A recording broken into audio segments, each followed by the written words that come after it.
Writing. They invited the class loser to the 10-year reunion to mock her. She arrived by helicopter. The invitation came on a rainy Thursday evening. A glossy envelope slid through the mail slot and landed softly on the floor of a tiny apartment where Aisha Malik sat working late at her laptop. She almost ignored it. Most of the mail she received was bills or advertisements. But the gold lettering on the envelope caught her eye. Westfield High School, class of 2016, 10-year reunion. Aisha froze. 10 years. 10 years since the hallways where whispers followed her like shadows. 10 years since she had been given a nickname she never asked for, the class loser.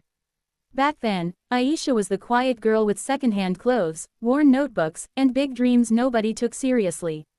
Her father had lost his job when she was in 10th grade, and life had become a daily struggle. While other students talked about vacations and parties, Aisha worked evenings at a small grocery store to help her family. Her classmates noticed, and they laughed. "Hey, don't sit there," someone once said in the cafeteria. "The loser might rub off on you." Another time, during a group presentation, a boy loudly whispered, "Why is she even here? She'll probably end up cleaning this school one day." The class burst into laughter. Aisha smiled weakly and said nothing. But every insult carved a quiet promise inside her heart. "One day, I'll prove them wrong." The message behind the invitation. Curious, Aisha opened the envelope. Inside was a shiny invitation card along with a handwritten note. "Hey Aisha, it's been forever. We'd love for everyone to show up at the reunion next Saturday at the Grand Regency Hotel. It'll be fun to see where everyone ended up. Don't be shy, come join us." At the bottom were several familiar names. Names that once laughed at her. Aisha leaned back in her chair and sighed.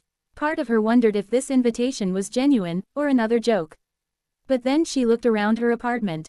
On the wall hung framed articles from international business magazines. Her laptop screen displayed financial projections for a tech company she had founded. Messages from investors blinked in the corner of her screen. Life had changed. A lot. A slow smile appeared on her face. "Maybe I will come," she whispered. Reunion night. The Grand Regency Hotel buzzed with laughter, music, and clinking glasses. Old classmates gathered in expensive outfits, sharing stories of careers, marriages, and children. Near the bar stood Kevin, Sarah, and Daniel, some of the same people who had made Aisha's school years miserable. Kevin glanced at the entrance. "Did anyone invite Aisha Malik?" he asked with a smirk. Sarah laughed. "The class loser. Yeah, I think someone sent her an invite as a joke." Daniel shrugged. "No way she shows up. She probably thinks reunions cost money." They all chuckled. Minutes passed. Then suddenly, a distant thumping sound filled the air. At first, people thought it was music from outside. But the noise grew louder, rhythmic and powerful. Whoop whoop whoop. Guests moved toward the large glass windows overlooking the hotel's lawn. "What's that?" someone asked. Outside, a helicopter descended slowly toward the landing area near the hotel. Phones came out. People stared in disbelief. "Is that for someone famous?" Sarah whispered. The helicopter landed gracefully. The blades slowed, and the door opened. A woman stepped out wearing a sleek black suit and sunglasses. She walked calmly toward the entrance. When she pushed the doors open and removed her glasses, the room fell completely silent. It was Aisha. Shock in the room. Kevin nearly dropped his drink. "No way." Sarah blinked repeatedly. "That's Aisha." But the shy girl they remembered was gone. In her place stood a confident entrepreneur whose presence commanded attention. Aisha smiled politely as she approached the group. "Hi everyone," she said calmly. For a moment, nobody spoke. Finally Daniel cleared his throat. Aisha, that helicopter, was that yours?" She nodded casually. "Yes. My company chartered it. I had meetings in another city this morning."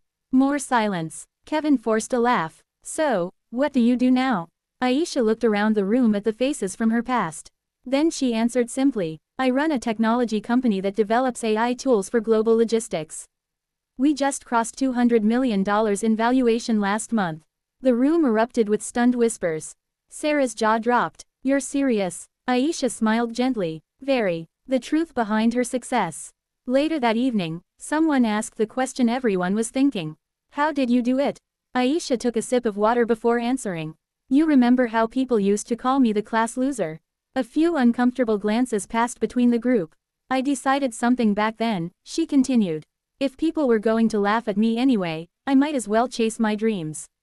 She told them about studying late at night after work, about scholarships, about failing her first startup, about sleeping in a shared apartment while building her company.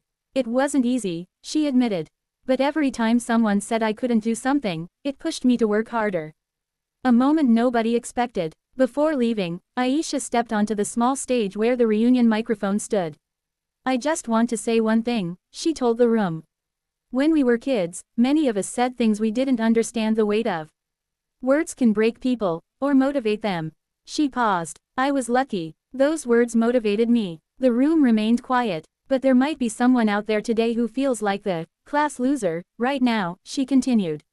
If that's you, remember something. Your story isn't finished yet. Applause slowly filled the hall. Even Kevin and Sarah joined in. The departure. Outside, the helicopter waited again. As Aisha climbed aboard, she glanced back at the hotel lights. 10 years ago, those people defined her as a failure.